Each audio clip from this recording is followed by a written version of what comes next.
You're listening to DJ Smokes.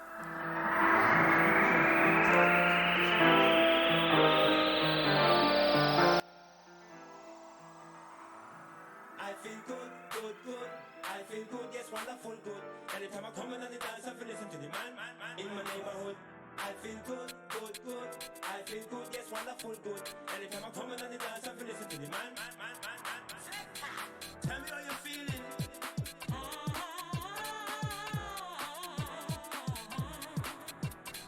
Tell me how you're feeling. I feel good. Everybody in my neighborhood, where my DJ keeps it real. If you drop it right, gonna make us move all night. So come on, tell me how you feel. I feel good, good, good. I feel good, yes, wonderful, good. Anytime I come in on the dance, I feel listen to the man in my neighborhood. I feel good, good, good. I feel good, yes, wonderful, good. Anytime I come in on the dance, I feel listen to the man. I feel good, good, good. I feel good, yes, wonderful, good. Anytime I come in on the dance, I feel listen to the man in my neighborhood. I feel good, good, good. I feel good, yes, wonderful, good. Anytime I come in on the dance, I feel listen to the man.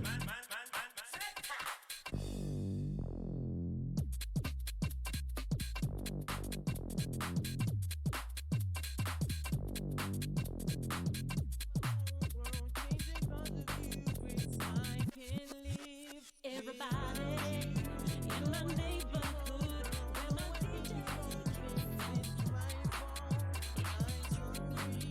I can see my whole world changing 'cause of you.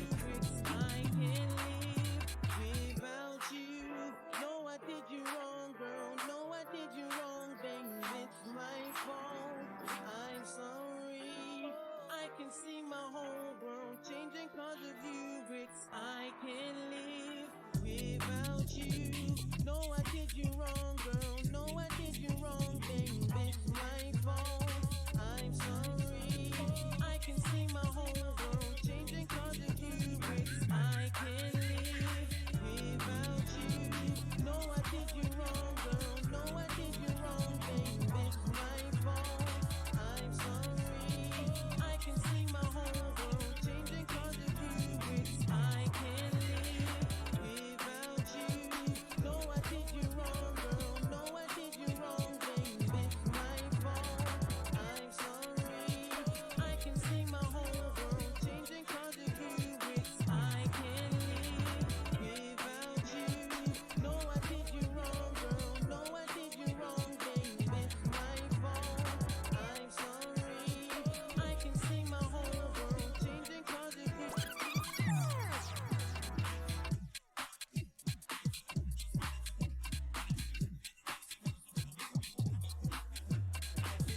Good, good. I feel good, yes, wonderful, good. Anytime I come in on the dance, I feel listen to the man. It's DJ Smokes. I'm sorry. I can see my whole world changing 'cause of you. I can't live without you. No, I did you wrong, girl. No, I did you wrong, babe. It's my fault. I'm sorry. I can see my whole. I can't live without you. No, I did you wrong, girl. No, I did you wrong, babe. It's my fault. I'm sorry. I can see my whole world changing 'cause of you. It's upside down. I'm lonely. Should've known better than to sleep with your best friend. Come back here, give me one more try.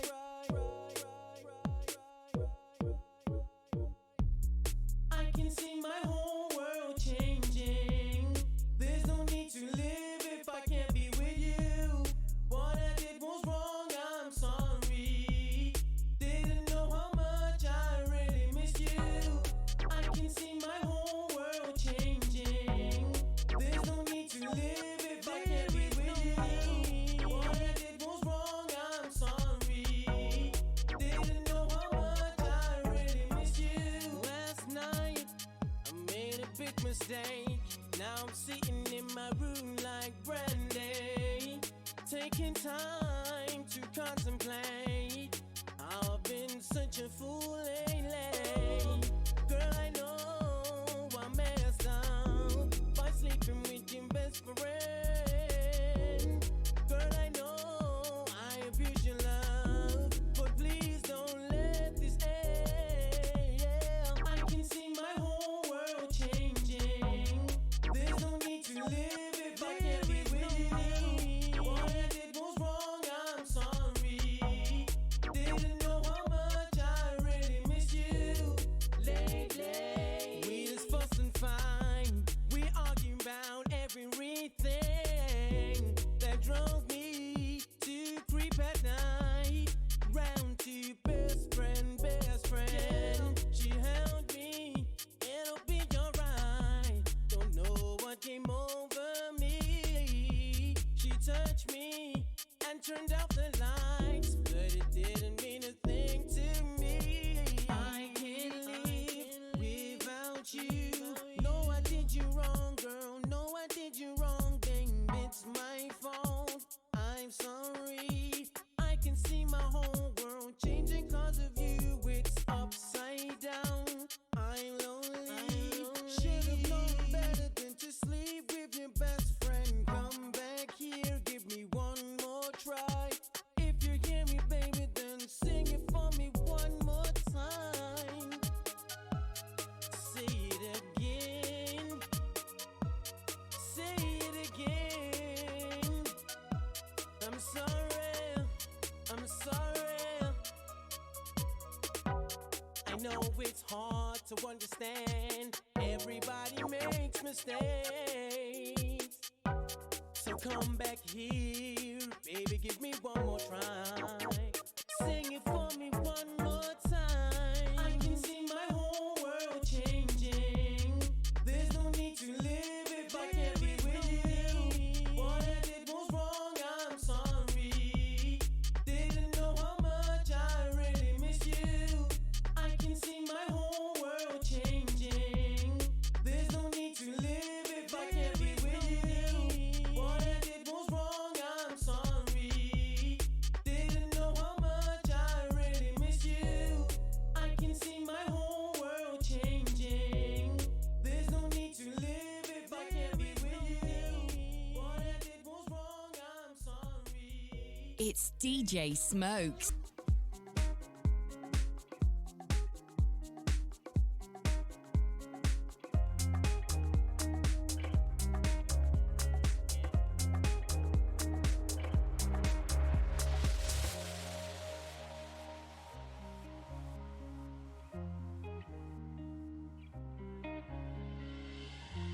My face above the water, my feet can't touch the ground, and it feels like I can see the sands on the horizon every time you are not around. I'm slowly drifting away, wave after wave, wave after wave. I'm slowly drifting, and it feels like I'm drowning, pulling against the stream. Against the wave, wave after wave, wave after wave, I'm slowly drifting.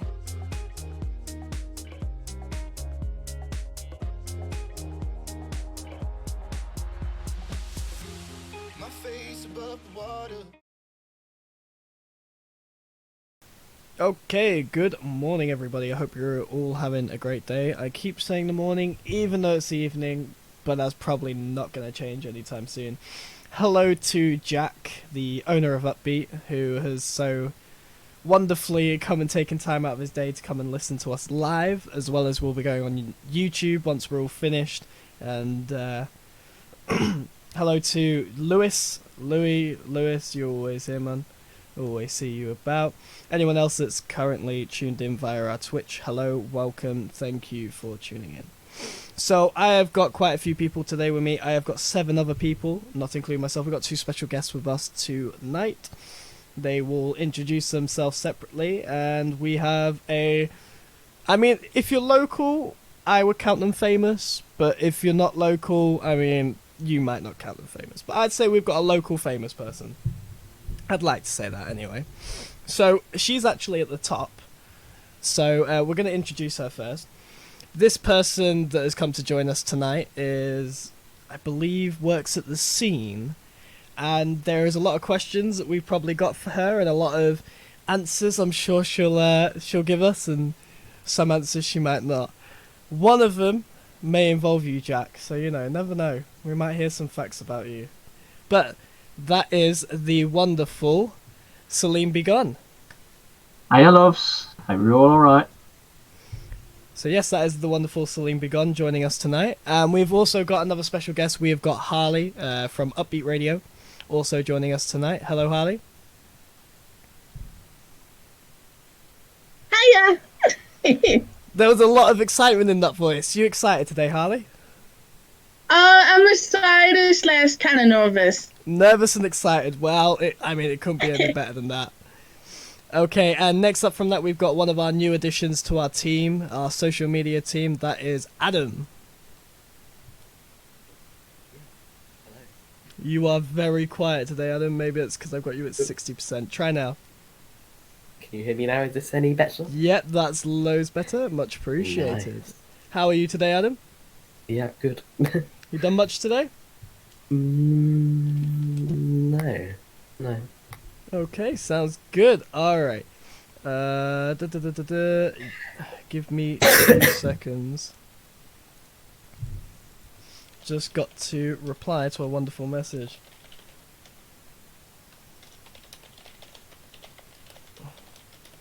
My microphone's in mono and I keep forgetting to change it, but I shall fix that shortly. Alright, next after Adam, we've got our wonderful social media manager. She is the best social media manager we have here, as she so lovely likes to be known. And we've also got her favourite person in the whole wide world with us today. But the one that we're talking about first is Amy. Oh my god. Hello. Hello, Amy. How are you doing today? Tired. You're very tired. Is that Kevin that's tired you out today? I hate you. No. That's the joys of it, though. You've got to hate me to love me. And next after that, we have got Carl. Carl is Carl. Carl's profile picture today is wonderful. As usual, he has got a new profile picture nearly every day. He is part of our social media team. He is a social media assistant. How are you doing today, Carl? I'm good, thanks. And just be aware, I will be changing my profile picture again shortly. I am not surprised. Honestly, I was waiting for it to be rechanged again. Oh, saying as well as last week, I had the issue with the microphone. Not this time. Yeah, no, I completely understand. Alrighty. Blame Push to talk for the last week. So. Yeah, we'll do. Alright, and next up after that, we have got the wonderful, amazing, crazy, always finding something new to tell me, Justinus. Hi, how are you? Now, I noticed that I was a bit quiet on the podcast last episode, so I'm going to be a bit closer.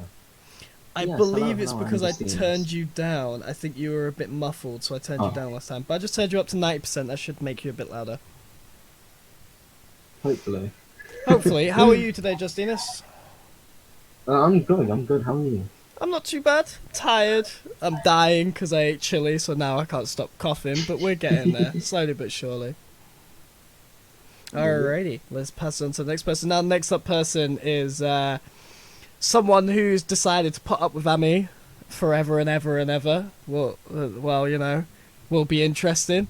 He is our little minion over at the web assistant team. Well, sorry, the web team, as I should say. He's our minion assistant, and that is Kevin. Hello. How are you doing today, Kevin? Good. You got any fun facts of the day? Smokey smells. Smokey smells. All right, that is the fact of the day from Kevin. Smokey smells. Wonderful. Right, so you're all going to be unserver muted, and we're going to pick the first topic in just a moment. So I'm going to go down and unserver mute you all. If you could mute your local microphones, that would be absolutely beautiful. And then unmute them once I say your name or someone else says your name to answer the topic at hand or anything else we're talking about. Hello, Kevin. Kevin forgot to local mute. All right, so do you know what? As our special guest today, special guest, I think we need to make you a special role for special guest. Celine, would you like to pick our first topic tonight? Oh, first topic. Well, as I'm not one for sports much, um, we'll probably start with your second topic. I'm sorry if announced I've announced a topic beforehand, haven't I? I'll start with your second topic down, please. Okay, wonderful. If you'd like to read out the topic, answer it yourself, then pick the next person to answer it. So, favourite video games, again, playing, watching, or both. So, I'll start with that one because it's probably the one that I probably know most about, actually, and most interested in.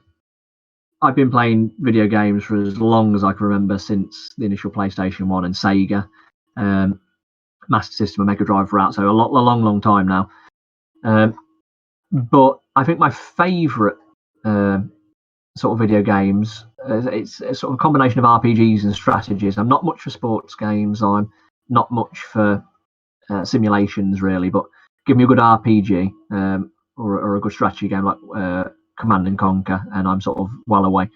If I'm honest, if I'm watching, I don't mind watching Hearthstone. I watch a lot of Hearthstone streamers on Twitch to pass my time, whereas a lot of people will sit down to eat their dinner with TV on. I tend to watch a Twitch streamer or two, either on YouTube as catch up or not. Hope that sort of answers it in a nutshell for you a little bit, unless you want more specific details on games that I've played.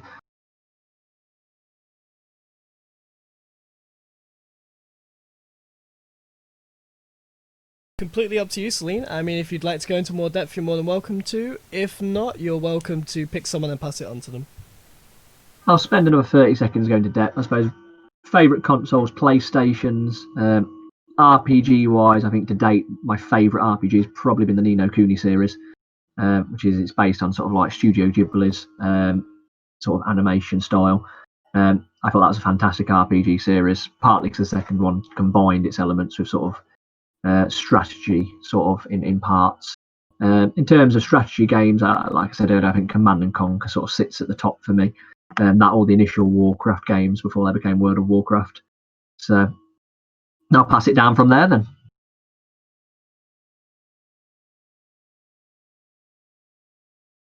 Ooh. I'll have a shot in the dark here and say Kevin. All right. My favorite video game has honestly been Fallout these last, I don't know, 5 months. It's been a game I've been playing quite a lot more than I have others recently.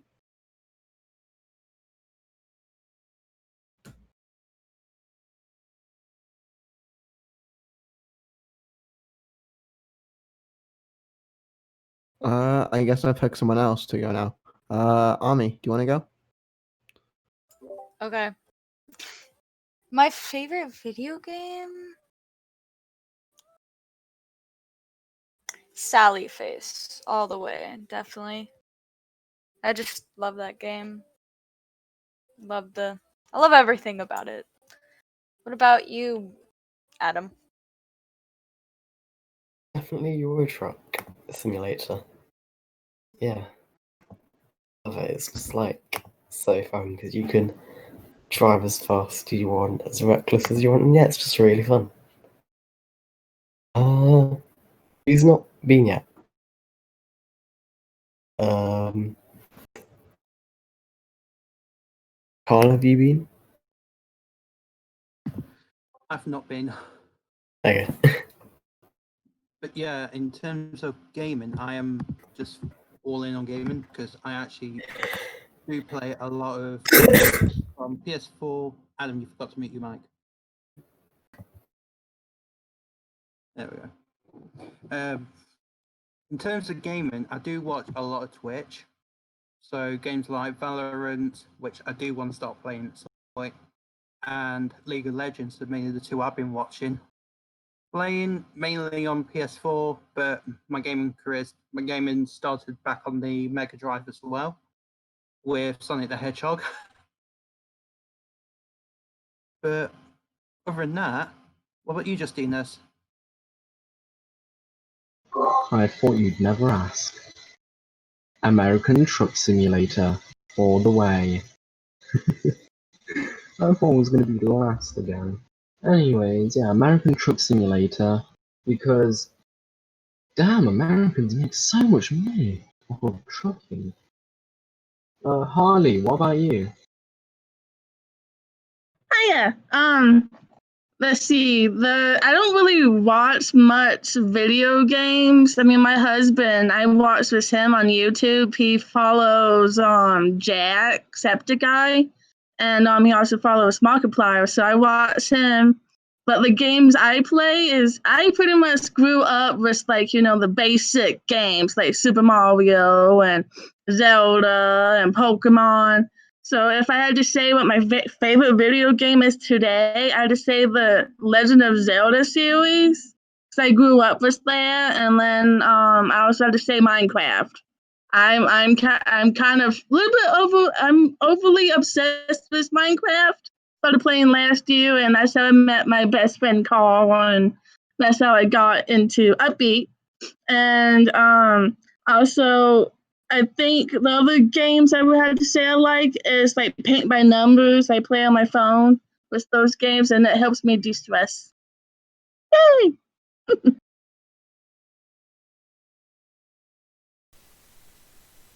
Harley, do you want to pick the next person to go?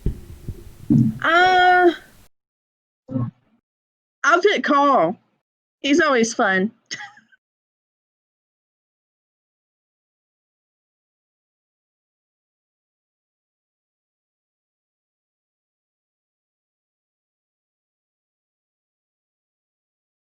Yeah, I believe Carl has already gone, Harley. I think, if I'm correct, I think everybody went. Yeah, apart from me. I'm the only person that hasn't gone yet. But does anyone else need to go yet? If so, unmute your microphones, let me know. Alright, I guess that's no one. Alright, favorite game is definitely not American Truck Simulator. That is absolutely terrible. I'm very disappointed in you, Justina's. Thought better.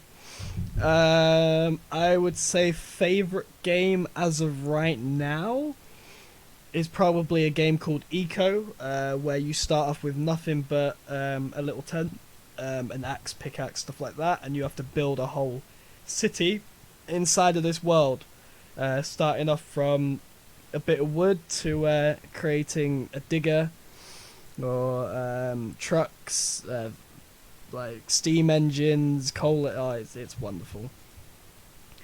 From last time, yeah, Carl, if you want to do that while we're going through, use that system. That'd probably actually be helpful. Let's... Okay.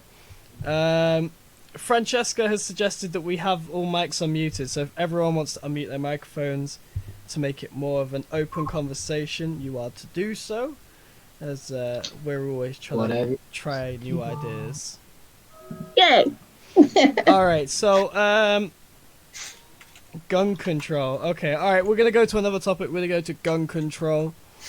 Is that alright with you, Celine? We good with that one? That's absolutely fine with me, yes, love. Sweet. I know that wasn't on our agenda already, but, you know, we just chuck them in there sometimes. No, that's fine. Alright, so, gun control, what is your opinions on it? Do you think people should have guns, don't have guns? I mean, I'm gonna say, personally, I think guns are a great thing, if they're used in the right way in the controlled environments, are being used correctly. I mean, hunting, personally, I'm quite into, with me playing paintball and airsoft myself. I mean, as you can imagine, I love a good gun. So, I mean, I don't know if we've got any Americans in here. I know Kevin and Ami are. I don't know if you guys... Ami, do you want to go first on your opinion, being an American? I don't really have an opinion on it, to be honest. It's just like, never really thought about it.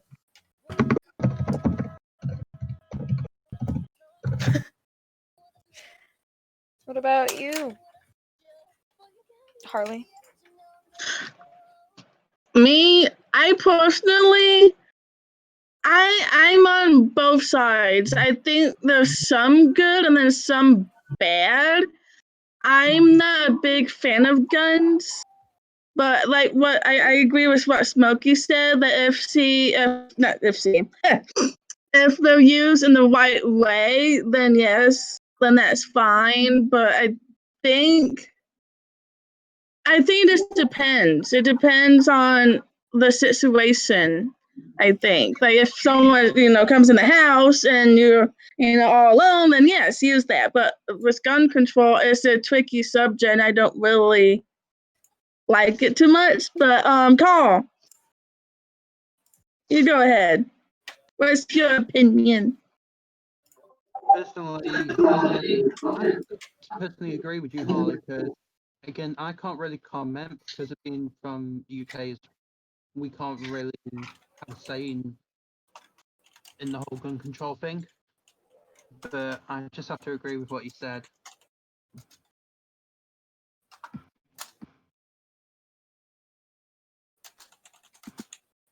What about you, Kevin?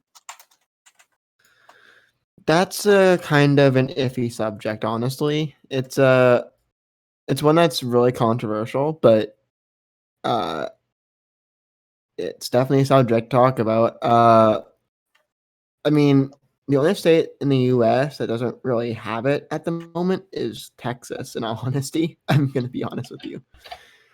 At least memes, but it's probably the least gun-controlled state. But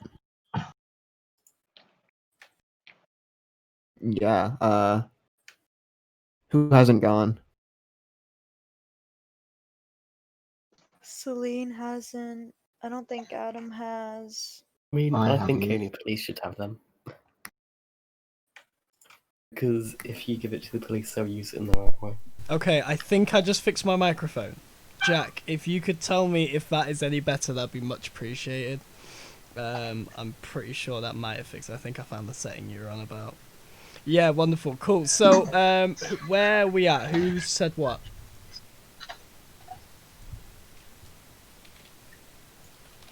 I don't know who needs to still go. I think haven't. Celine hasn't gone. Yeah, I haven't piped up yet. I was sort of sat, sort of absorbing everyone's information. It's like you said, everyone sort of reflected in what everyone else has already said. It is a difficult topic to talk about, and a difficult one because of how controversial it is. Obviously, from a UK perspective as well, I try and be as open-minded as possible. But I think ultimately, I lean more towards the idea that weapons, guns, are inherently like in the most base form, they have the potential to cause harm.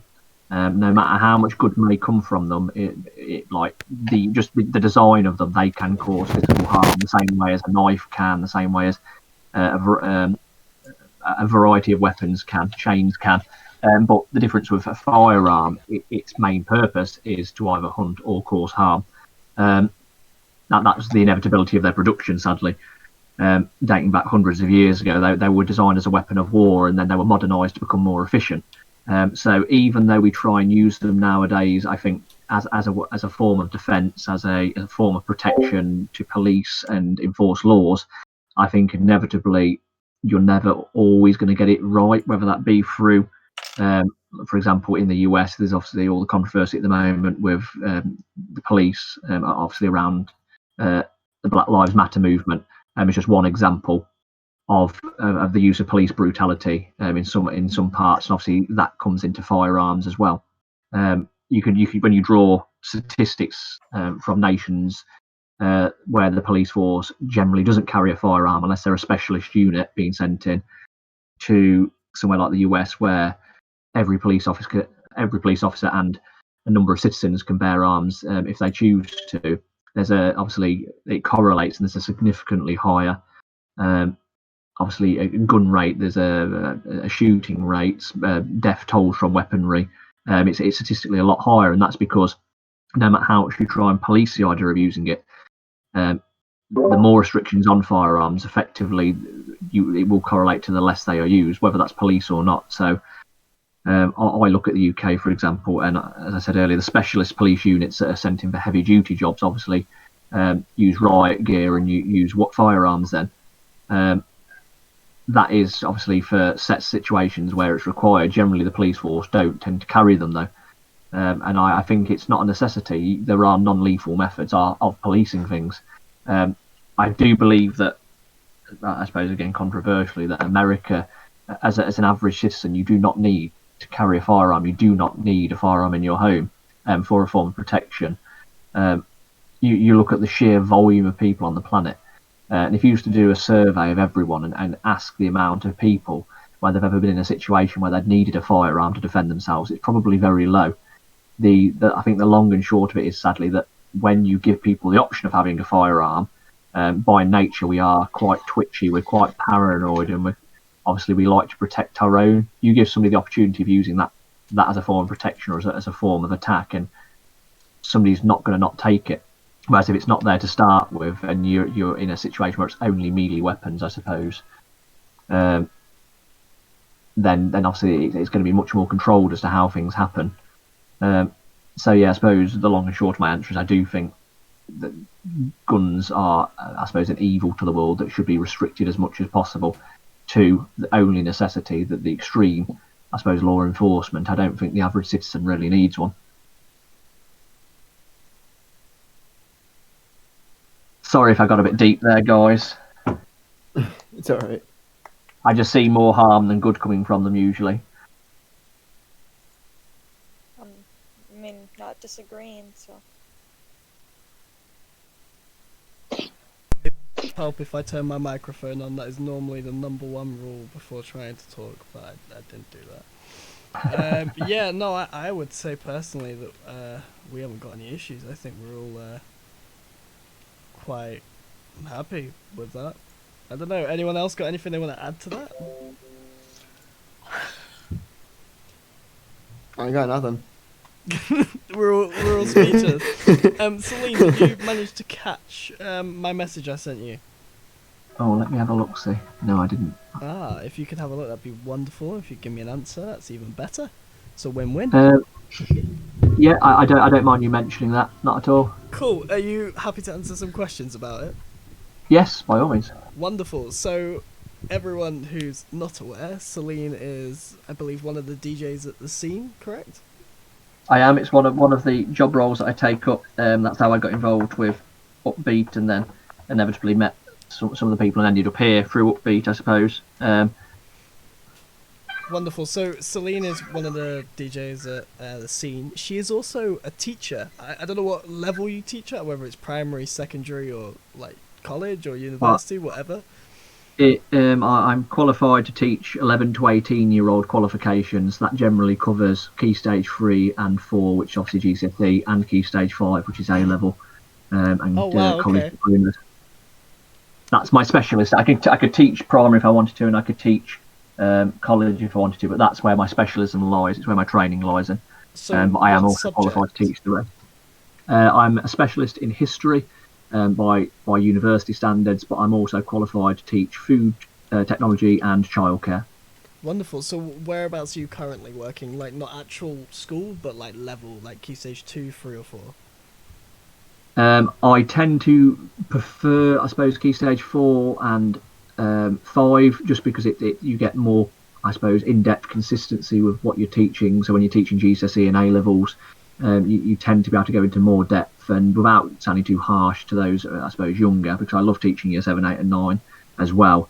Because they're that much younger, you don't get into the more meaty content. Everything's at a much more basic level, which does make it easier to plan and mark and teach, but generally it's the sort of the answers and the substance of things are much more limited. Sorry, I've lost the trail of thought of where your questioning was or where am I teaching at the moment. So the way I work is, since I've qualified, I was already a drag artist at this point. I was already a self-employed entertainer because I was doing this before I started teaching, despite teaching being my sort of long-term want, as it were, and goal. So since actually qualifying as a teacher, I've never settled anywhere permanently. I've did what's called agency work, which would to most people be known as supply teaching, pure for like a number of reasons. For one, it gives me the flexibility I need to still engage with drag and DJing and sort of live singing and stuff, and doing sort of things of that nature. But it also allows me to get in and out of a number of schools, so that I can see how different schools operate in and around the area that I live, as well as how different schools sort of operate their curriculum. So for me, I get an experience that probably not a lot of teachers get when they are full time in one school, because you're stuck to how that school does things, and you can very quickly become blinkered. I know some people that have qualified as teachers and then they've went on to spend the next 20 years in the same school. And for me, it just seems like such a shame. You've qualified in this wonderful profession that you've suddenly sort of like blinkered yourself into one trail of thought of it. So I've taken 2-3 years to have the opportunity to see how a number of schools do things, how students react to those changes, etc. I hope that answers that question. Yeah, no, that does. I've just seen what Adam's put into the live chat. I don't know if you've seen it, Celine. Is there anything you want to comment on that? Yeah. Yeah, so I think it's a general trend. I remember from being in school myself that this happens, because we did it ourselves. We bullied supply teachers. I think it's inevitability that you will always get being a supply teacher. You get the whole, well, you're not a real teacher, or you're only here for one day, so you're not going to care. You're not from the school often, so you won't know the rules as well as we do.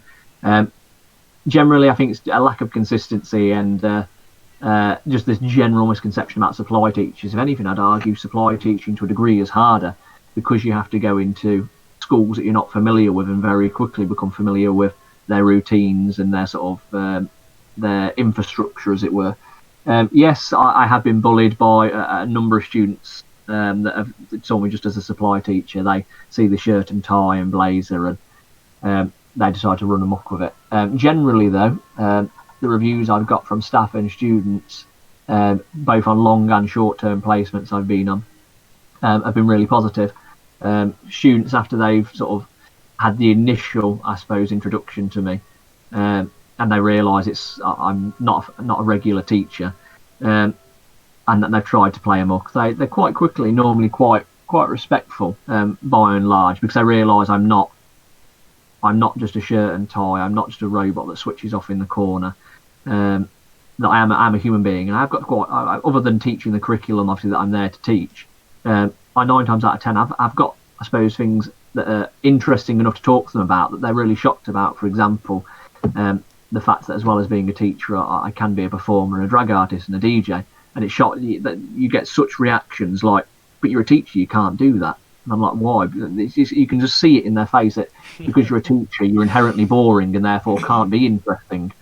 And I think once you build a rapport up with people, like anyone, adults or young people, you end up getting on much better. So for me, I'm not a dictator in the classroom. I'm one of these that you get the respect you deserve and you earn the respect that you get. And I treat my students that I'm interacting with in exactly the same way as I'd like to be treated. In turn, if they're not going to treat me with the respect that I warrant, why in turn should they also get the respect? So I look at it and I think, well, it's a bit sad that I think some students do just instantly see a shirt and tie and a person they're not familiar with and think, oh, we're just going to run them up now. I know that school isn't, I suppose, all it's cracked up to be. I'll be the first to admit that UK education is probably a bit broken at the moment, especially in light of what's currently happened with the results for A-levels and GCSEs. And I think a lot of teachers would probably agree that the schooling system itself is inherently flawed. But sadly, we're all part of the system. We're just getting paid to do a job at the end of the day, and whether you agree or not, our interests are there to try and get you through it with a decent grade at the end of it, because you're better off coming out of it all, even if you've hated it, having a decent grade, go into the world with than not, sadly. Wonderful. So, as we live in the same town, I was just wondering, do you know the Pride event last year where they had the stage with all the basketballs and everything? Down at the Arboretum. Yes, and there was like the drags were on the stage. Were you there? Yep, I was indeed. Oh, okay. Because I remember it was very big. I performed with the group of drag queens that did the party dances, and then I was the queen that performed directly after them, and I did "Your Song" by Elton John. Oh, wicked! It I was think my I was there for that. it was my first time ever performing on the Pride main stage, despite being involved with Pride in Lincoln since 2015. But prior to that, I was part of the sort of organising team for Pride. Yeah. So I sort of had a dual commitment, so I couldn't sort of be on stage and dealing with the businesses at Pride, which was my previous role in the years before that. So it was quite nice actually to sort of pass the mantle and give the business side of it to somebody else to deal with, so I could sort of, I suppose, be relevant at the one Pride I actually am relevant at. Because obviously the city that I am best known for doing dragging is inevitably the one that I live in. So it was a bit of a sad reality, really, that I was probably the only queen in the city that's reasonably well known that had never been on the stage, despite people asking. Yeah. Also, slight sort of impromptu there, because I know he's listening, but the new Lincoln Pride logo has been designed by DJ Jack. What, as in Jack, Upbeat Jack? He has indeed, yes. The new logo that wonderful. you see is designed by our DJ Jack, quite kindly. We'll have to give him a big thank you for that from Smokey Podcasts. Because I know the logos are always very out there, I must say. They're never the same. This one seems quite conservative. It's subtle, but I think it very much embodies Lincoln as a location, as well as the fact it's a Pride. So for those that have not seen it, it's essentially Lincoln Cathedral with a rainbow around it, which I think is quite lovely. Quite cool. It's quite subtle, but it does the job. Good job, Jack. So on the subject of Jack, when was the first time you met Jack, and at what point did Upbeat, well, I say Upbeat, but what point did Jack and the scene and you all go, do you know what, let's do it, and then have these parties every Lock-In Live? So with the Lock-In Lives, they sort of started probably a few weeks after lockdown. Obviously, we started filming them, and originally it was just myself due to lockdown restrictions and social distancing and things. So with that, obviously, I was doing that on behalf of the scene for them originally. But Jack was always one that had set up the tech side of it for us on the ground. Without his knowledge of that, we couldn't have we'd have never been able to do it. My initial idea for the tech setup was very much subpar in comparison. And it shows because his knowledge has sort of made it look much more professional than it would have. From there, as lockdown restrictions sort of relaxed a little bit more, and we were able to do more of what we were doing, we thought, well, we should have Jack on as well, rather than just me, I suppose, as the main star for it. So he'd expressed an interest, and we sort of brought him on, and then I can't remember, from the 7th or 8th week now of having I suppose what would be Lock-In Live now instead of Lockdown Live, but essentially they stem just from a desire to give back to the community and stay relevant in the community, and just to stem boredom, really. As a performer and entertainer, it's as witness, their industry has been hit very hard on the grounds that a lot of performers and entertainers still aren't back to work now, with no clear goal in sight as to when they can get back to normality, as it were. Even more so because a lot of them are self-employed. It's there's a lack of, I suppose, security and finances. I know a lot of self-employed entertainers that have moved to day jobs now, which is a real shame. Some of them are very talented. Well, I mean, how did the scene and Jack kind of come together? Like, what started Lock-In Live? Jack had been working for the scene anyway.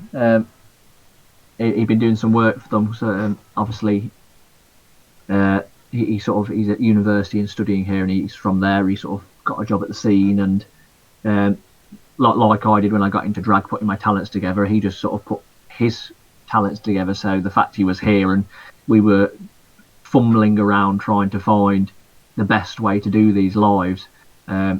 Various members of staff were asked that, from what I'm aware, that how might be the best way to do it, and then it was realised, well, actually, Jack's got a background in this sort of thing, so he's probably the best person to ask.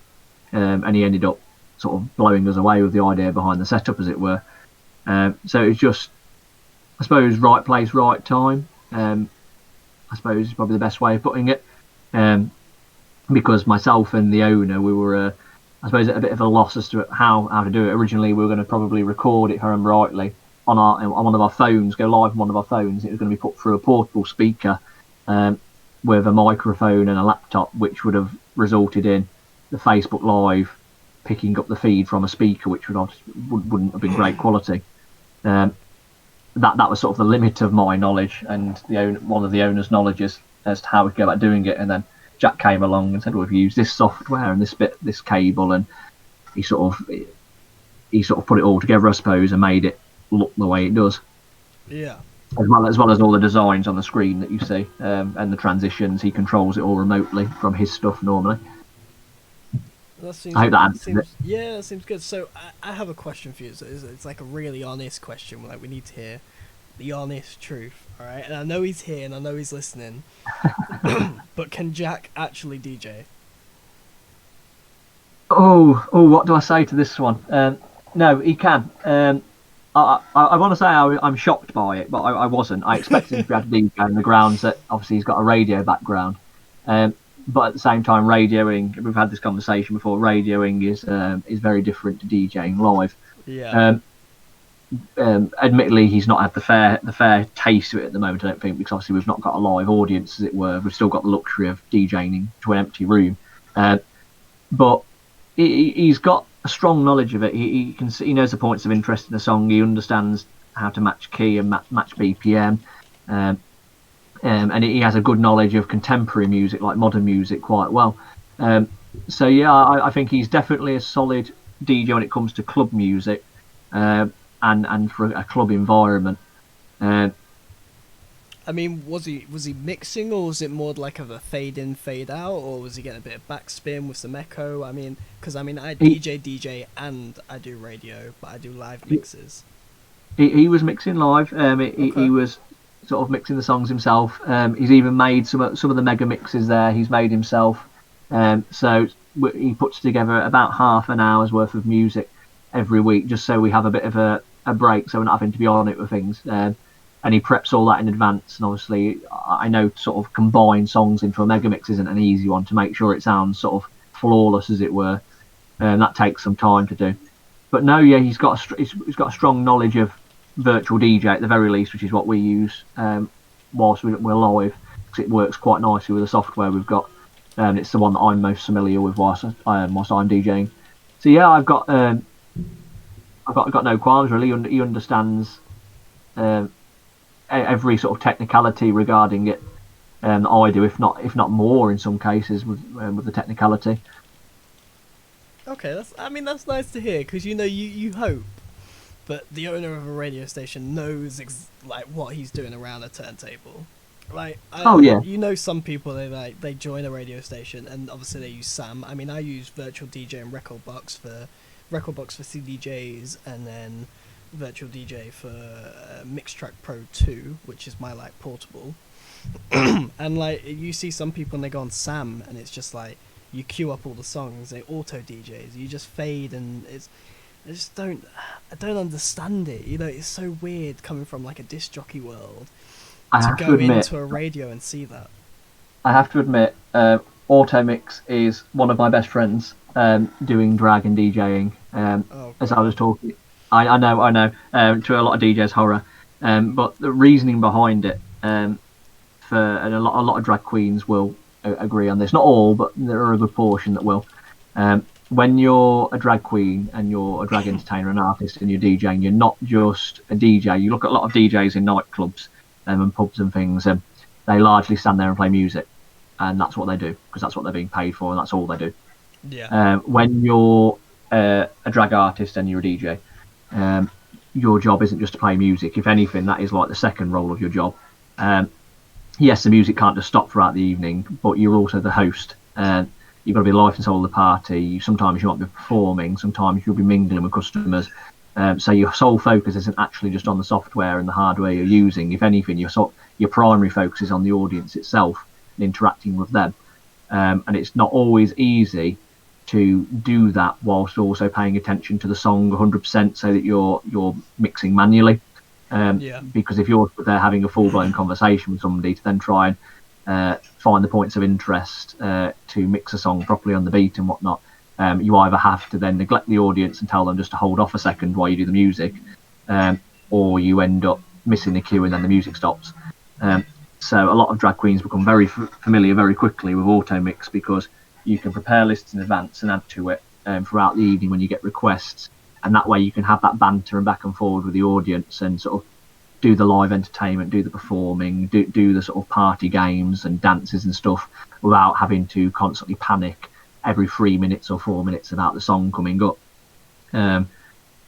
So that's probably the big difference. I can mix manually. I prefer not to, I said, when I'm hosting to an entire room, just because of the effort it entails and the stress it puts on you when you're trying to deal with sort of 400 other things.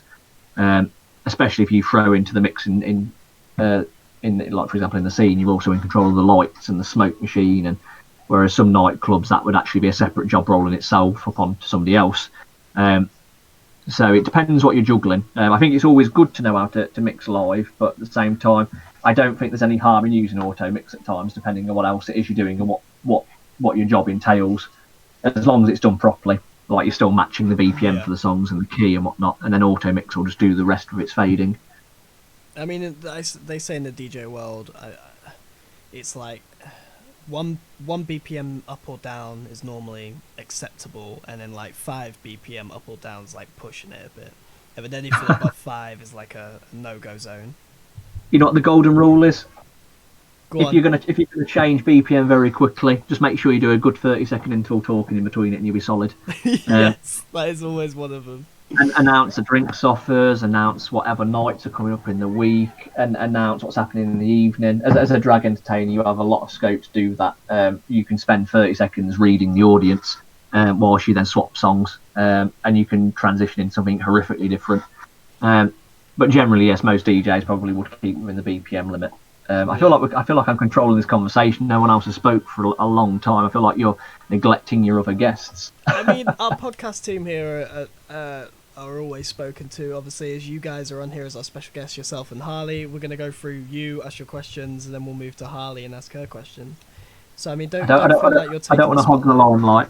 No, it's all good. Before you go, what are your opinions about pre-recorded mixes? Oh, yeah.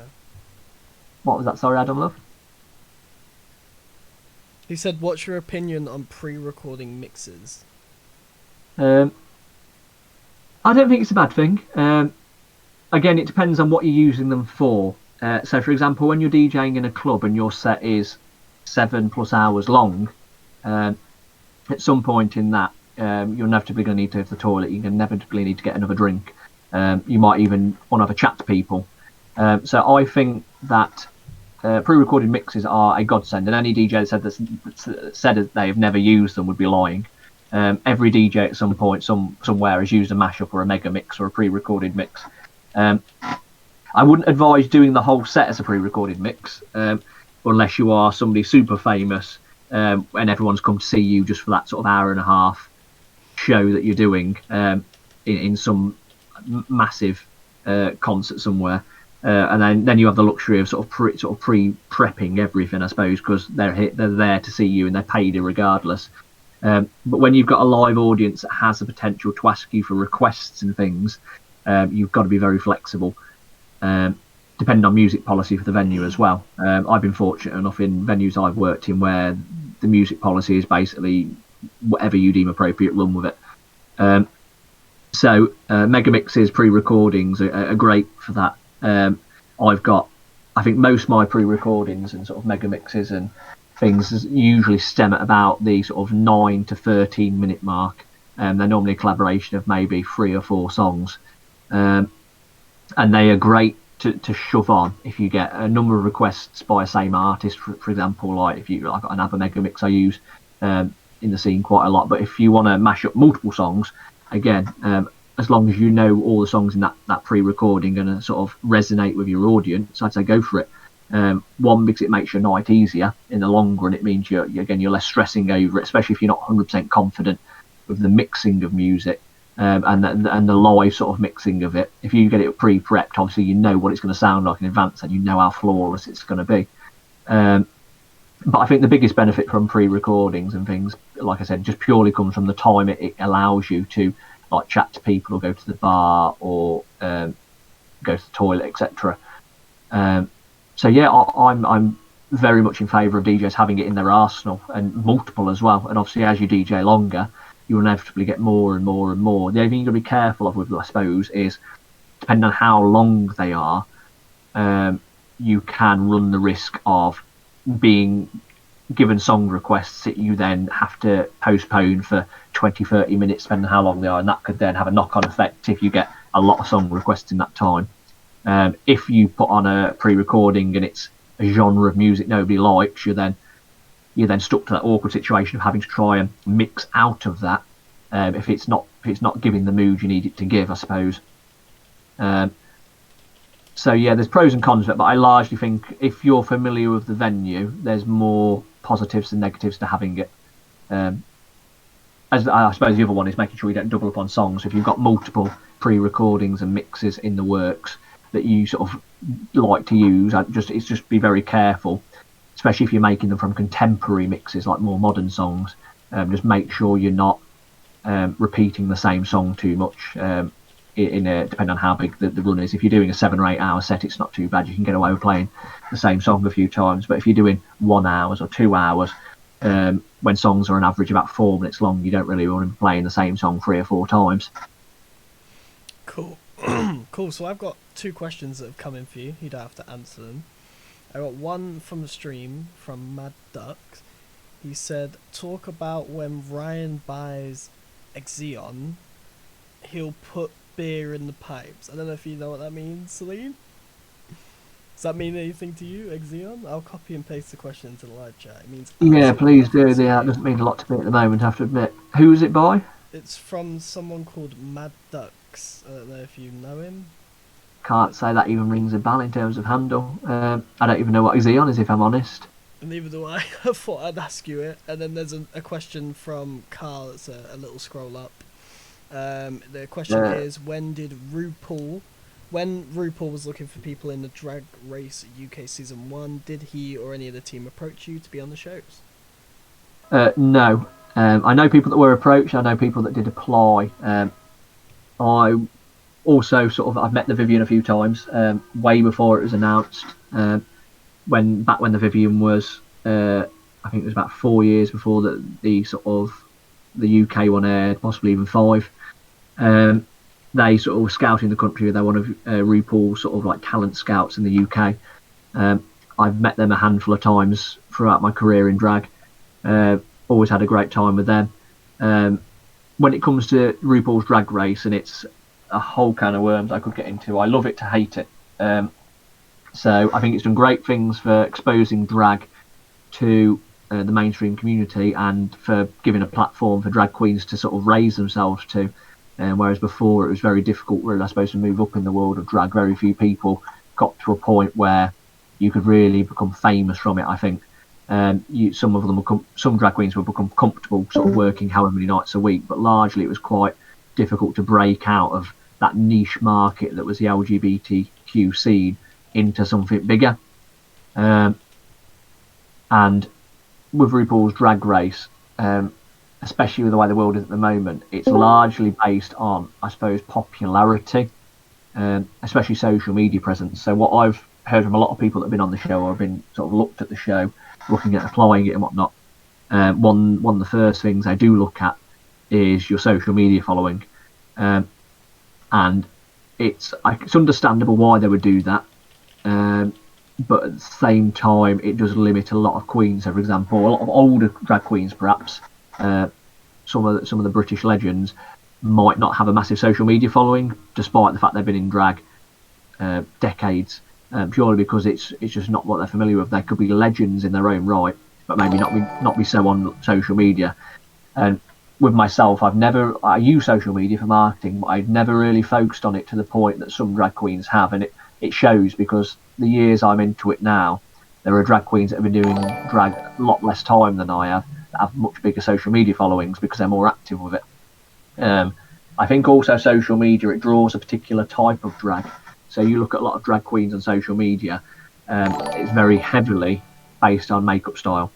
You have to be a flawless MUA makeup artist, whether it be through traditional contemporary looks that are very feminine and fishy, or whether it be through the more obscure gothicy club kid looks.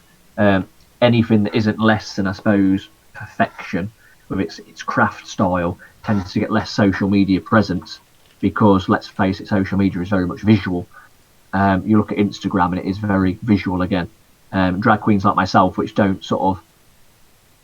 push their makeup style, so I'm adequate at makeup enough to do my style of makeup, but I will never be flawless. One, because I'm not an artsy person in general. To get as good as I am has taken a lot of practice and a lot of repetition. Whereas some people can pick up a makeup brush and they could paint Picasso's, they could repaint Picasso's work. Whereas I'm not that creatively minded when it comes to makeup. And another reason is because I'm not that interested in becoming, I suppose, that flawless for makeup. For me, drag is more about the performance element of it, and it's more about the personality element than it is the visual element. I mean, visual is important, but I look at the visual element of drag and think, can they see my makeup from the other side of the room? If they can, super. If they can't, it's not big enough. Whereas a lot of the drag looks you get nowadays are more based on how flawless they are than, I suppose, how gimmicky they are or how camp they are. Cool. I mean, I couldn't agree more. It seems like it's a very difficult industry. It's also a very hidden industry from what I hear. Yeah. But I hear it's coming out bigger. It is. Oh, so in a nutshell, no, I wasn't approached by anyone from the show. Probably purely because I'd have said my social media presence just isn't great enough. You look at my friends that have done it; their social media presence is in the thousands because of how much they push it. I have been approached by other shows though, not shows, but competitions. There's a European drag contest that's been in touch with me, but then lockdowns happened, so I said I might consider that. But yeah, it's a lot to juggle as well. So even if I was approached by it, I don't know if it would be for me. Because of just how it's done, the staged element of it, I don't know if that would be. I don't know if my style of drag would very cross over to it very well. But yeah. Right. No, that's fair enough. I got one more question for you, and then I believe that will be it for the questions that we have for you. Anyway, if you have any for us, you're more than welcome to add them. Thank you. So the question I've got for you is your drag. Do you prefer being in drag, or do you prefer, not prefer, but what do you spend more time in, drag or not normal clothes, but your, I don't know what your real, not, I only know Celine, but do you prefer being Celine or do you prefer being your other name? I don't know what it is. That's it, outside of drag. No, that's fine. I know. It's again a question I get a lot, and no one ever sort of, I don't know, feels comfortable asking it properly. I just say drag or non-drag or drag and boy drag. Like, everyone's got a different answer to it because I know some people that argue every pair of clothes you put on is drag in some way. It's an outfit, it's a costume in some capacity. I suppose it depends on your style, though, on what you count as drag. Yeah, it does. It's very subjective. For me, it's drag and non-drag. I'm happy in both. I'm comfortable in both. I spend more time out of drag, purely because Lincoln is, it's a very small place, small city in terms of. Is it? It's got a culture, just not in the LGBT section. That's what I mean. It's very uncultured in the drag world and the LGBTQ. Yeah. It's not bad considering where it was 10 years ago. But by all means, it's got a lot of catching up to do for places like Manchester, Birmingham, London, Leeds. but at the same time, I think I don't know if Lincoln's big enough for that yet. I mean, you look at Lincoln; it's inherently much smaller than most other cities. Sadly, I think we do all right on what we've got, and I don't know if it could even support a second LGBT venue at the moment. If I'm honest, I think it would struggle, just because of how, I suppose, small it is, as it were. I don't know. I could be wrong, but I think it'd struggle to at the moment. So I don't know. Like when I get into drag, yes, I do feel once I'm ready that I'm Celine. I'm in drag, but at the same time, I'm from previous interviews I've done before and things. I'm not a drag queen that feels like Celine is so much a character. So I don't say, "Oh, Celine is one thing and I'm something different." Celine is very much me, but in makeup and a wig and a dress and heels. I don't really change that much. I don't force a character. I don't force anything really. I probably get a bit louder, and that's about it. And I do things that I know are going to obviously inherently make people laugh and would be good from a showman element. But my personality, and by and large, how I act is very much the same as how I would anyway. If you knew me sort of as an individual outside of doing drag and outside of the professional industry of teaching, I feel comfortable in both. Like I can put a dress on and a wig on and heels on, and feel just as comfortable and just as, I suppose, quote unquote normal as I would in a shirt and tie and a pair of trousers. Okay. I mean, Ami's just put in the lobby chat, Mama Celine and Son Jack. I mean, do you want to comment on that? Yeah. So over the lockdown lives that the scene has been doing, various viewers have started coining various sort of phrases and titles to myself and the admin team. I mean, people that know Celine, some people of which notoriously call her Auntie Celine. Some people call her Mama Celine, but not many. Most people refer to Celine if they're going to sort of give a relative title. It's normally an auntie capacity. But when it comes to sort of like, I suppose, my relationship with Jack in that sense, I think it just stemmed from the age difference. The fact that on camera Jack looks considerably younger than he actually is, doesn't he? Yeah, he looks sort of like pre-adulthood on some shots from the camera and some angles he has, whereas I look, I think, decisively older, shall we say, especially those that know me. Celine is pretty much an old woman in some capacities. So I think that's where that stemmed from, Mama Celine and Baby Jack and Son Jack. Yeah. I mean, it's not the only title he's been given by some of the viewers. If you scroll back through the videos, you'll probably see some of them. I hear there's a few going through the chat. Auntie Celine, Grandad Jack. There's a few going through our chat at the moment of ideas that they could give for Jack. I mean, I don't know how Jack would feel being a granddad. He doesn't have much of a choice. The audience gets what the audience wants, sadly. I think so. Definitely think so. I mean, I'm going to say on behalf of all the men in the world, fair game to you for putting a pair of heels on. I mean, I've had them on once, and just for a laugh when I was drunk, I just couldn't walk. Like, I was just falling over. It takes practice, and yeah, you don't say. You can get some very uncomfortable heels. I'm quite fortunate. I think if you look around enough, you can get comfortable in some heels. Like the ones I've got are quite padded on the front, so they're probably comfier to wear than my shoes are because of the amount of padding in them. So they're not that bad. The more you wear them, like exercise, it gets easier. So the reason heels hurt so much generally is obviously the arch of the foot that they put you in, but also because of how they tense your legs and I suppose your buttocks. The idea behind a heel was that initially it was made to force the legs to tense in women, so therefore it'd make their lower half seem perked.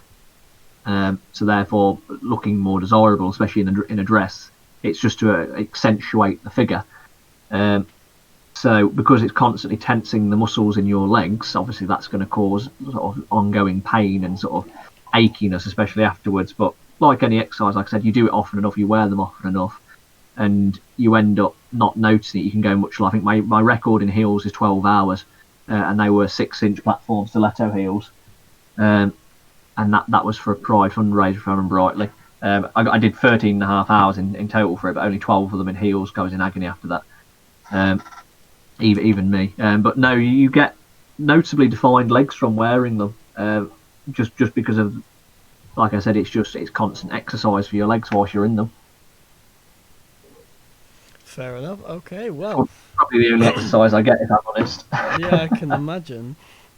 I mean, to be fair, when you're not in drag, we probably walk past each other and we wouldn't even notice. But if you were in drag, I would have noticed you straight away.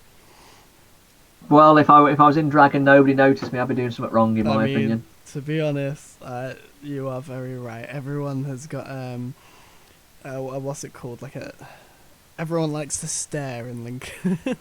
Oh yeah, I don't mind them staring. I mean, I wouldn't spend 2 hours getting ready if I didn't want people to look. Very true. I mean, we have the is it Daft Punk community in Lincoln? What is it? It's not Daft Punk, is it? Community. That's it, steampunk.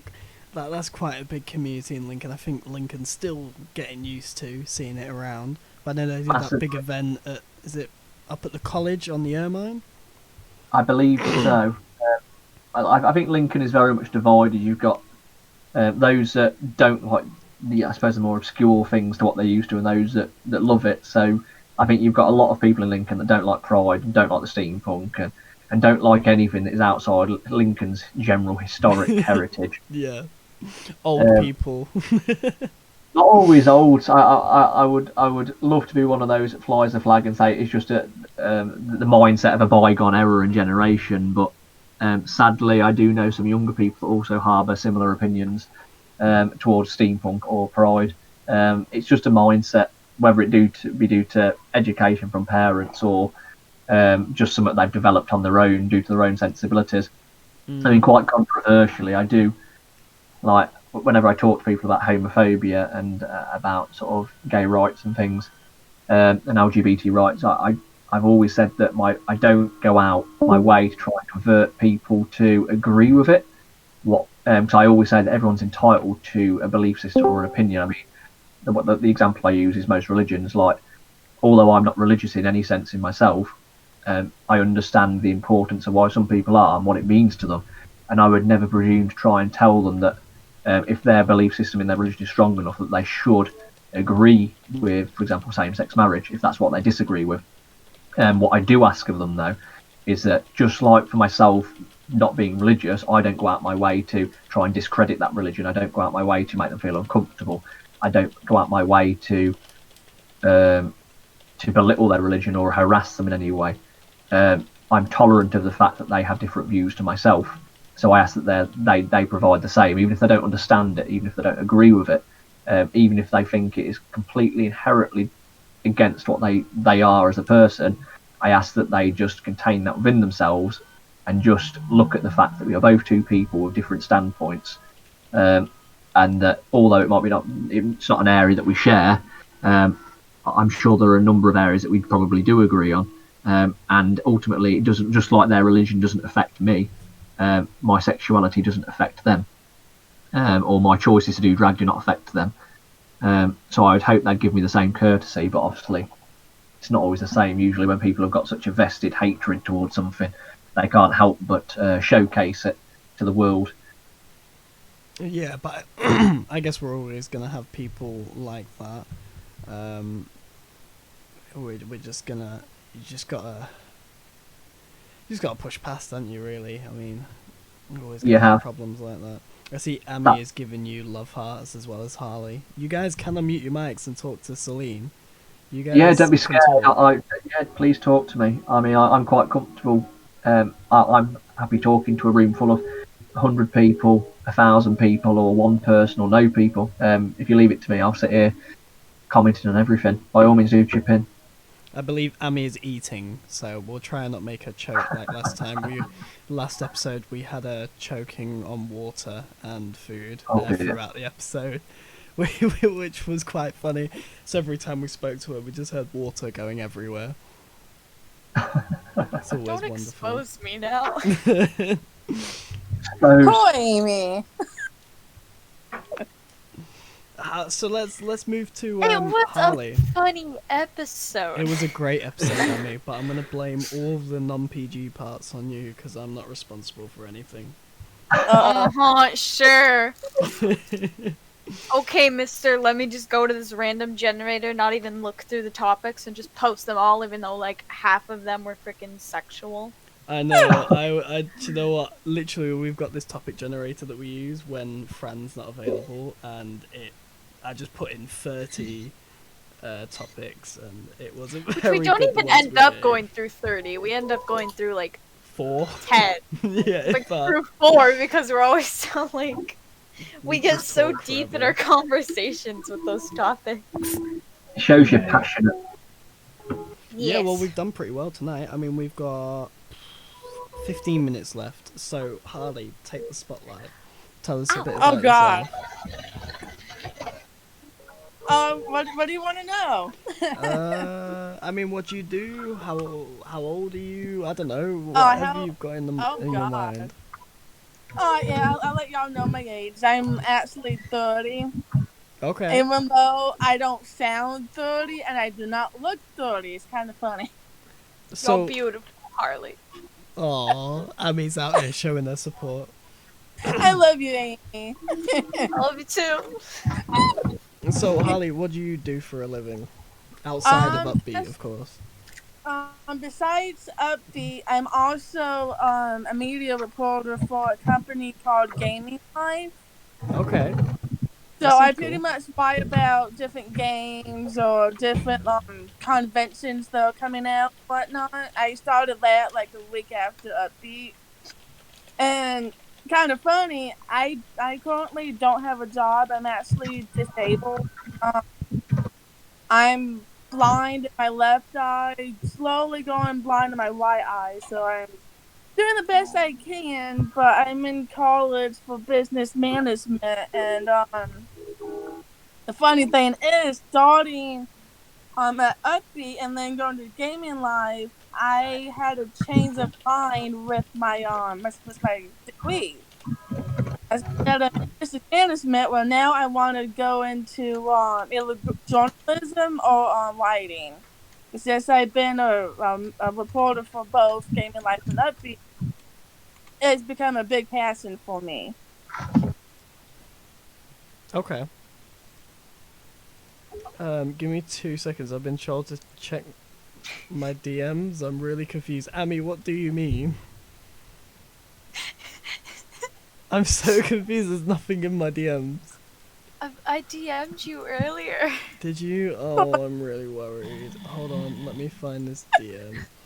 Oh, it's because your name's weird on here. How dare you. Wait. Do you mean your current role and... Maybe I'll get back to you on it. I'll have to think about it. Wow. You're getting greedy. Amy's getting greedy. Wow, Smokey, you server muted Celine. I had to. I did message her. Yeah, Celine, if you just could local mute, that'd be great when you're not talking. It is literally just the typing, that's all I can hear. Sorry, I'm being, I suppose, a commoner, and I'm using my laptop microphone, so every time I type you can hear it. My apologies. No worries. Some of us get used to having the studio equipment and then not having it when we get home. We forget how bad the computer microphones get sometimes. My microphone's so sensitive, it picks up my when I scroll. I thought you were going to say, like, when I Oh, scratch can hear it. myself. That's amazing. That's absolutely terrible. Kevin, does yours do it as well? Yeah, mine will do it too. Oh, Kevin- boyfriend like girlfriend. Kevin, Oh, how adorable.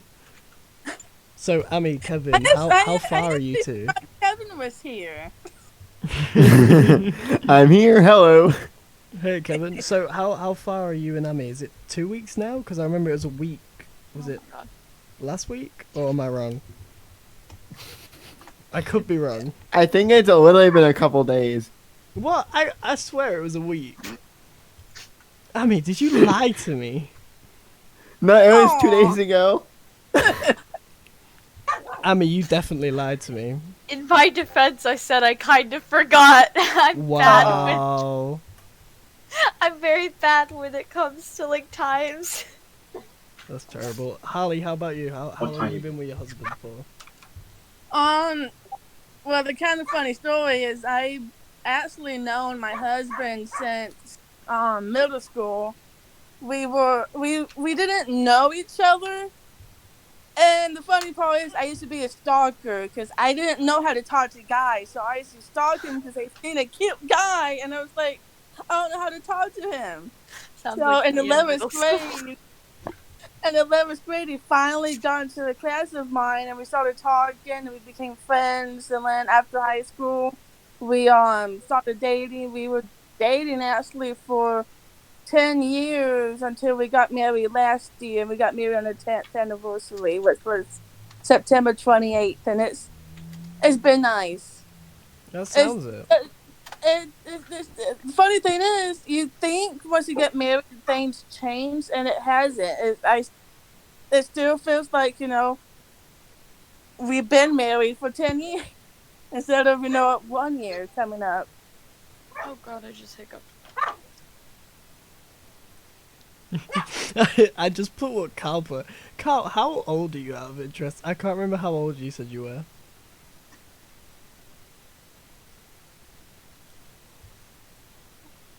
Carl. We don't hear you. Carl's dead. His microphone always does this. He puts push to talk on and it just stops working. Oh, Oh, he's muted again. This is brilliant. This is why you don't give Carl a computer or a Discord account. I Sorry, I had OBS. Carl.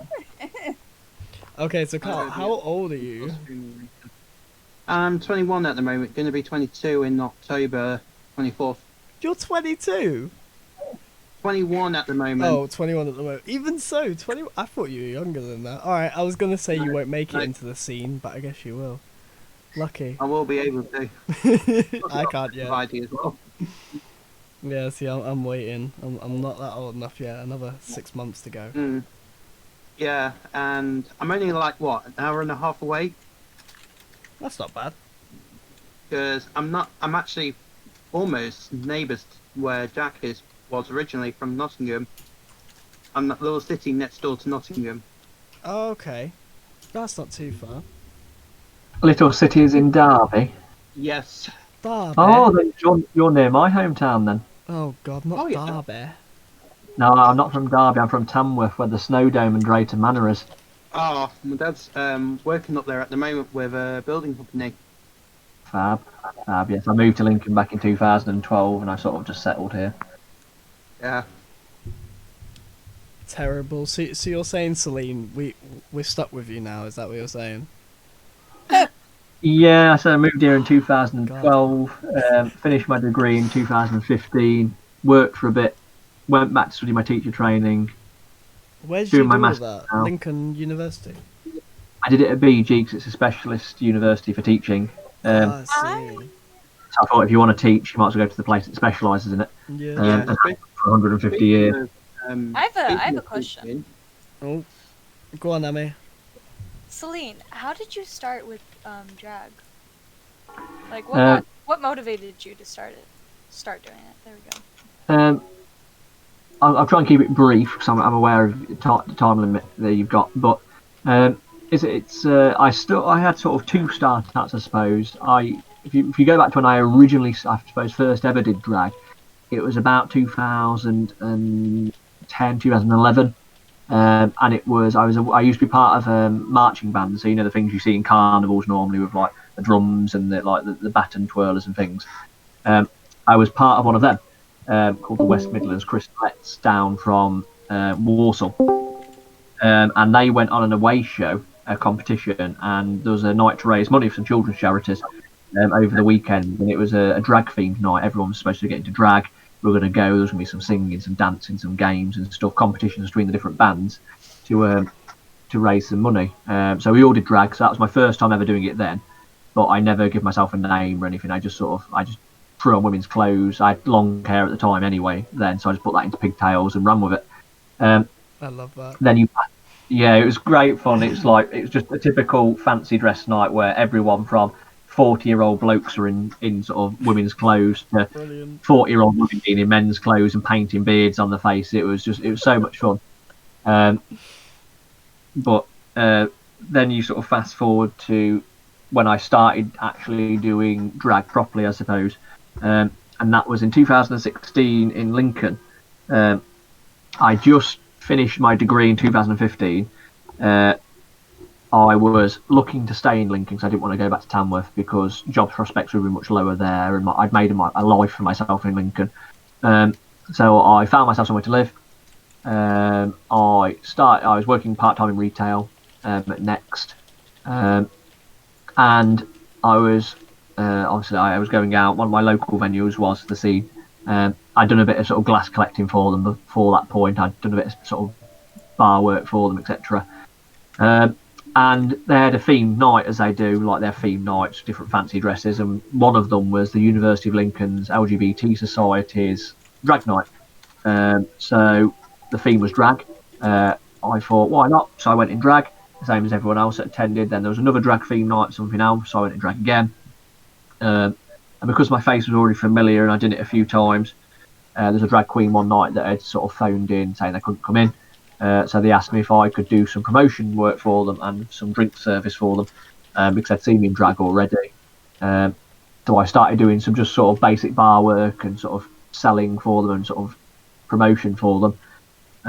Over the years, that then grew a little bit more, and I did it a bit more and a bit more to a point where it became my main form of income. And then from there, I combined the skills I had. So I'd already DJ'd before this point.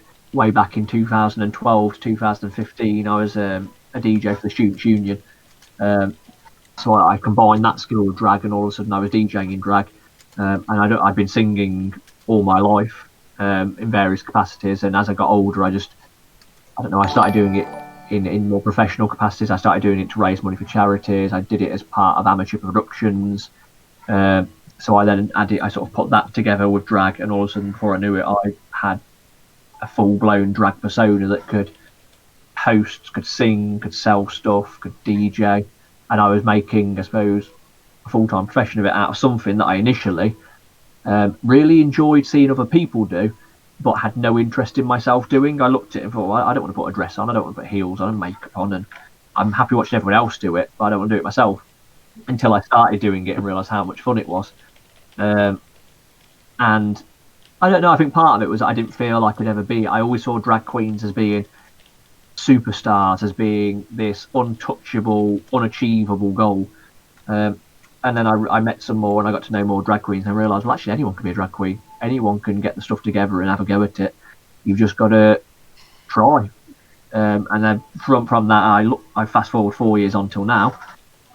And I can't believe that there was ever a point in my life where I thought I was never going to do drag and I wasn't interested in it and that I wasn't good enough for it, because now I've built a stable career out of it that pays my bills. And not only that, it gives back to a community. I've raised stupid amounts of money for various charities over the years for things I've done. It's just something that lifts people's spirits. So I think that answers your question, probably with a little bit surplus of information around it to put it into context. Wonderful. So, has anyone got any questions for Harley? It's going to be our last question for the night. If not, I will pick a topic and we'll go through and answer it. It's the last question of the night. Great. Okay, so I'll take that as no one's got questions. Sorry, Harley. No, you're fine. Hope you don't feel left out. I Celine's had been one, bombarded. and then I had one, and then it just walked out of my head. Yeah, no worries. Okay. I was about to say, I've got a question I've just thought of. Sure. As somebody that obviously doesn't really know anyone here. So my question is, obviously, you all know Smokey in some capacity, obviously, to be part of this podcast. Some of you, I imagine, possibly through Upbeat, the same as myself.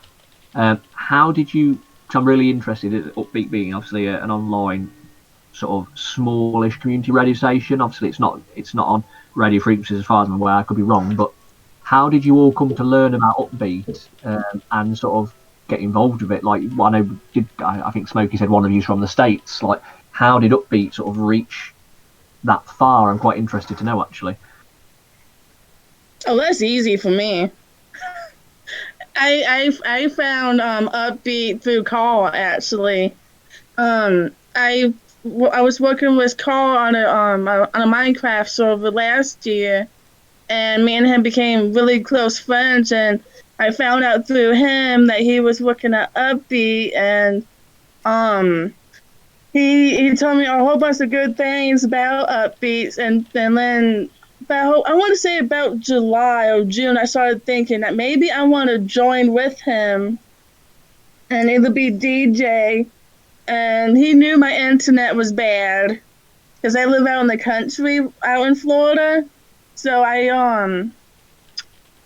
he recommended becoming a media reporter, and I did that, and I'm glad I listened to Carl because he's awesome. No, yeah, to be fair, I mean, I like Upbeat as a radio station. I think it's a great radio station with a great staff team. For me, it wasn't a career I wanted to stay just because I went to FM radio, so I now work at an FM station with 99.7 in the East Midlands. So Celine, you know, if you ever want to tune in on a Sunday morning between 8 till 10, you're more than welcome to. If you're actually awake at 8 in the morning, is another thing. On a Sunday, not usually, because I work Sunday nights until 5 Monday morning, so it'd make my day like 20 odd hours long. Yeah, very long. But, No worries. but once it's locked down, I might. I'm sure I've got more than enough time at the moment. Okay, well, let me know. I would love to see you listening in. We do have a text line to send text messages into to get reloads and all that wonderful stuff. Smokey, I thought it was West Midlands. No, it's East Midlands. Distinct FM is On East the Midlands. website. No, it's not. It is. Are you telling me it's West Midlands and I've been saying it's East Midlands all this time? 99.70 FM across West Midlands. Oh my god, it is West Midlands. Oh, it's okay. Well, we're... I don't even know where you work. I know, right? Terrible. Just for that, I might spam you a Baby Shark request next time you're live. No, not Baby Shark. Oh, honestly, the amount of times I get those requests is just, it's depressing. You always get, like, silly requests. I'm very disappointed in myself. Well, anyway, you can listen to us on the TuneIn Radio app anyway, as well as 99.7 FM. But I've even said on air East Midlands. Oh, that's really bad. Oh, and none of the management team have told me about it either, or mentioned the fact that I always say East Midlands. Maybe it was just too funny to stop you. Yeah, maybe. You're about to get spammed a lot now, Smokey. Yeah, I know. I'm gonna get it all now. Oh god. Okay. I just want to ask you a quick question because I know you said you worked for an FM radio. Yeah. What, from your perspective, what's the difference? Like, how does it feel working for like Upbeat compared to the FM radio? Honestly, Just FM from your radio. perspective. Yeah, that's cool. So, internet radio is only as big as the internet makes it. Whereas FM radio, I would say from my perspective as a radio presenter on it, I'd say you've got more career options where within being scouted by other radio stations, whereas when you've got like an actual frequency you can listen to, like someone who's in their car who's driving through, let's say, the West Midlands, just driving through to go to either Manchester or London, they could go, well, I'm going to have a look through my radio, see what I can find. If they find Distinct FM, then that's it. We've got ourselves a listener. And then through that, them listening, driving through the West Midlands, they'll hear from our adverts that we've got the app and the TuneIn radio. And then they'll look for us again, and we grow a lot quicker, I would say, than an internet radio. With internet radio, you've got to advertise on the internet, and you're only going to find people that are actively looking for a radio station on the internet. And you kind of find that most people find FM stations and kind of stick with them. Like, you look at Capital FM, you look at Radio 1, Radio 1 Extra, they've all started at FM, then gone to internet, and they've all got big because of their area. You got to imagine that FM, internet radio is only going to be as big as you advertise it to be. Whereas with FM radio, you kind of don't have to advertise it, and if you do, you start locally and work your way out. I mean, we reach around the whole of the West Midlands. For some reason, I've always thought the East Midlands, but we have an average viewer from 15 to 20,000 a day. So we get a lot of viewers throughout the day.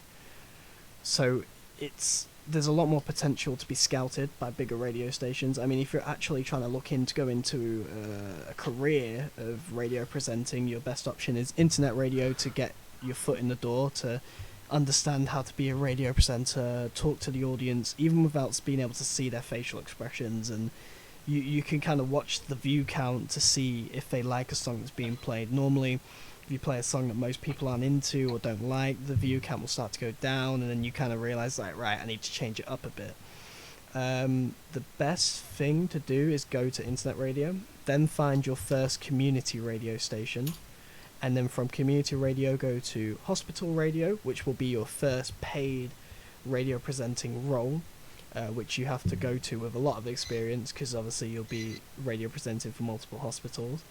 And then after that, it's the big radio stations from hospital radio. It doesn't have to be massive, but I mean, I've met DJs from this Flex FM.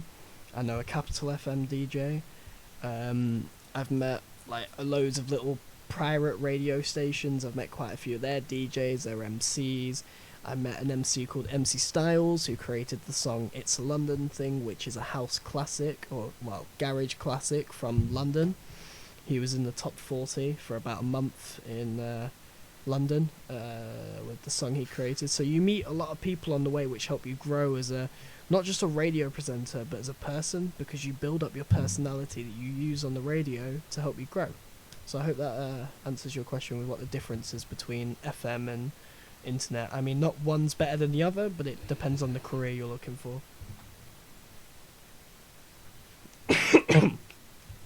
Does that answer everything you wanted to know? For me, yes. I'm just thinking of time-wise as well. Yeah, no worries. I mean, I'm the boss. Like, if we go over, we go over. It's fine. There is no problem with that. I'm still having a network issue. Our website's just been given a new link, and it's having an issue for me, so I'm just going to try and connect to it. Aha! It is back up. Wonderful. Our Smokey Podcasts is back up.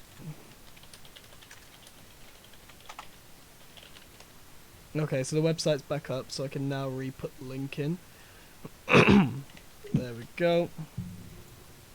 Yeah, we're meant to be changing over to podcasts from productions, because we're not really doing productions anymore. But I'm going to go through everyone's name for everyone to say goodbye. I'll end the stream. Please don't run away. As soon as the stream ends, we've got other things to talk about and do once the stream ends, which is always the fun part. Okay, so I'm going to end the stream here. I would like to start at the top and work your way down. If you each say goodbye with your own little message, starting from Celine, Harley, and keep going down, and then I'll go last. Alright, so in 3, 2, 1, go. Tra loves, stay safe, stay sanitised, stay sane. Bye, everybody. As Celine said, please stay safe during this crazy pandemic. See ya. Bye-bye. Make sure to check out the socials. Until next time, I've been DJ Carl. I will talk to you. Talk to everyone next podcast. I've been Justinas. It's been Kevin. Goodbye. Wonderful. I hope you've all enjoyed the podcast. This is DJ Smokes, along with my wonderful podcast team and special guest today. Just want to give a big last one thank you to Celine Begon from The Scene and all the other wonderful places she works, helping our community grow, and our wonderful little city full of very different people get to learn that drag is here and it's here to stay. And a big thank you to Harley for coming on our show, giving us a bit about her personal life, and telling us about her husband and her life. Alright, till next time, hope you enjoy your day, and au revoir.